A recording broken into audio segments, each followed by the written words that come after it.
ഇത് നമ്മുടെ ഒരു ഡേ ആണേ. അതിരാവിലെ എണീറ്റ് പോകുന്ന ഒന്നല്ല. ഇത് ഇടയ്ക്ക് എപ്പോഴോ വന്ന് ഹോസ്റ്റൽ റൂമിൽ വന്ന് സാധനങ്ങളൊക്കെ എടുത്ത് പോകുന്ന സീനാണ്. പക്ഷെ കണ്ടാൽ നിങ്ങൾക്ക് തോന്നൂലേ രാവിലെ എണീറ്റ് റെഡിയായി പോവാ സ്കൂളിലോട്ട് എന്ന്. അങ്ങനെ ഒരു വൈബ് ക്രിയേറ്റ് ചെയ്തപ്പോ ഞാനതങ്ങ് എടുത്തതാട്ടോ. അതെ, ഇവിടെ ലിഫ്റ്റ് വെച്ചേ ഞങ്ങൾ ലിഫ്റ്റിൽ കയറാൻ പോയി. പക്ഷെ പിന്നെ ഒരു പേടി, അഥവാ വഴിയിൽ നിന്ന് പോയാൽ ഞങ്ങൾ അതിൻ്റെ ഉള്ളിൽ പെട്ടുപോയില്ലേന്ന്. അതുകൊണ്ട് കയറിയില്ല. എന്താ പറ്റിയേ?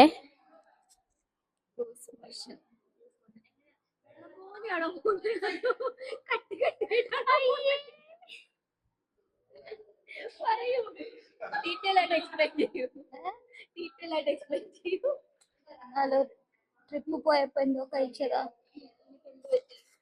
വയറിളക്കം. എന്തൊക്കെയാ കഴിച്ചു, ഫ്രൈഡ് റൈസ് അത് ഇത്. ഇന്നലെ രാവിലെ പിന്നെ ഇത് കഴിച്ചു, ചിക്കൻ റൈസ്.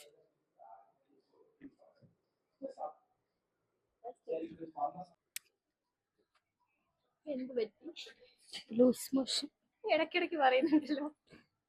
എന്തിനാ ഇവിടെ വന്നേ? ಕಟ್ಟನ್ ಚಾಯ್ ಅದು ಲೆಮನ್ ಕೂಡ ಹಾಕ್ಬೇಕು, ನಿಲ್ತದೆ. ലെമൺ ഇല്ലാന്ന്. കുഴപ്പമില്ല. പാവം.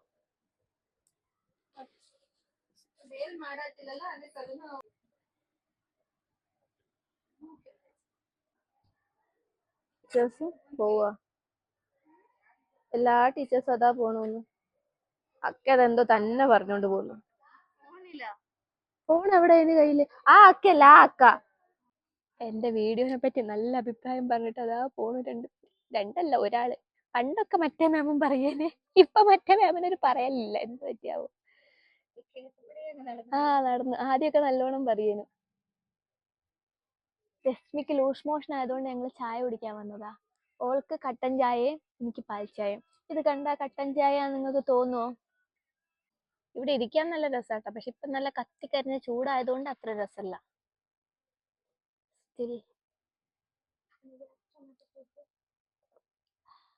എന്നെ വിളിച്ച് സായിബാബന്റെ അടുത്ത് ഇരുന്ന് ചായ കുടിക്കാൻ പറഞ്ഞിട്ട് ഓള് ചെയ്യുന്ന കണ്ടോ ഗൈസ് നിങ്ങള്?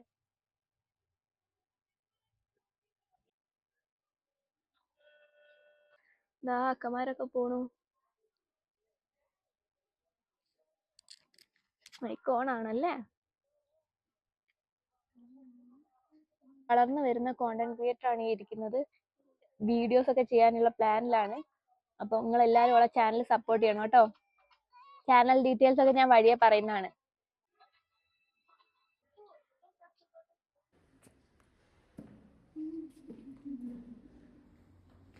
ആണല്ലോ.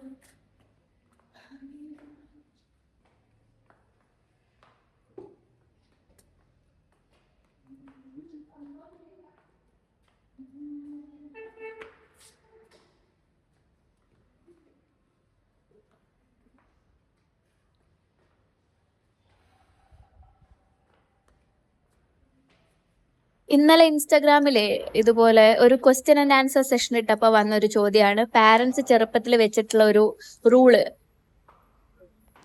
ആക്ച്വലി അച്ഛൻ അങ്ങനെ റൂൾസ് ഒന്നും വെച്ചിട്ടില്ല, ഒരു റൂളും അങ്ങനെ പറഞ്ഞിട്ടൊന്നുമില്ല. പക്ഷെ എനിക്ക് ഓർമ്മയുള്ളൊരു കുഞ്ഞു കാര്യം എന്താന്ന് വെച്ചാൽ അത് ഞാൻ അന്നും ഇന്നും ഫോളോ ചെയ്യുന്നുണ്ട്.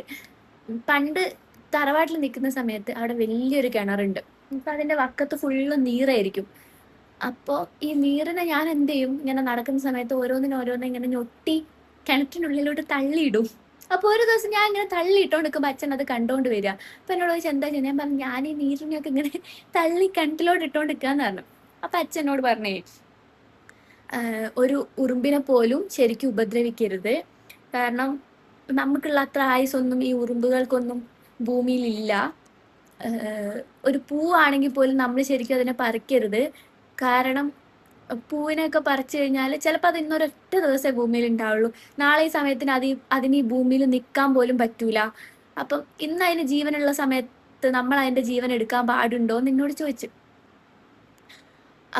അന്ന് അതെനിക്ക് ഭയങ്കര ഹാർട്ട് ടച്ചിങ് ആയി തോന്നി. ഞാൻ വളരെ കുഞ്ഞന്ന്, 5-ലോ 4-ലോ ഒക്കെ പഠിക്കുകയും 10 വയസ്സൊക്കെ ഉണ്ടാവുള്ളൂ ആ ടൈമിൽ അച്ഛൻ പറഞ്ഞത്. അതുപോലത്തെ കുഞ്ഞു കുഞ്ഞു ഇൻസിഡൻസ് കുറേ ഉണ്ടായിട്ടുണ്ട് ലൈഫിൽ. പൂച്ചയ്ക്ക് വീട്ടിൽ പൂച്ച ഉണ്ടാവും എപ്പോഴും. അപ്പോൾ പൂച്ചയ്ക്ക് ഒരു പ്രാവശ്യം മീൻ ഉണ്ടെങ്കിലേ പൂച്ച ചോറുന്നുള്ളൂ. പക്ഷെ നമ്മുടെ കയ്യിൽ മീനില്ല, അന്ന് വീട്ടിൽ മീൻ മേടിച്ചിട്ടില്ല. അപ്പൊ പൂച്ചയാണെങ്കിൽ പട്ടിണി കിടക്കുക, എന്ത് കൊടുത്തിട്ടും ചോറ് തിന്നുന്നില്ല. അപ്പോൾ ഞാനും അച്ഛനും എന്ത് ചെയ്ത്, സങ്കടം തോന്നിയിട്ടാട്ടോ ചൂണ്ടയൊക്കെ ഉണ്ടാക്കി, തൊട്ട് മുന്നിൽ പുഴയുണ്ട് വീടിന്റെ അവിടെ, നമ്മള് പുഴയല്ല തോടാ, അവിടെ നമ്മള് മീനിനെ പിടിക്കാൻ ചൂണ്ടയൊക്കെ ഉണ്ടാക്കിയിട്ട് പോയി. അങ്ങനെ നമ്മൾ ഈ മീനിനെ ഇങ്ങനെ എടുത്ത് കൊണ്ടുവരിക, മീനിനെ അങ്ങനെ കൊളുത്തി വലിച്ചു കൊണ്ടുവരിക. അപ്പൊ കലയിലോട്ട് അതിനെ എടുത്തിട്ടപ്പോ അതിങ്ങനെ ശ്വാസം കിട്ടാൻ വേണ്ടി പെടയുന്നു. അത് കണ്ടപ്പോ ശരിക്കും എനിക്ക് ശ്വാസം കിട്ടാത്ത പോലെയായി.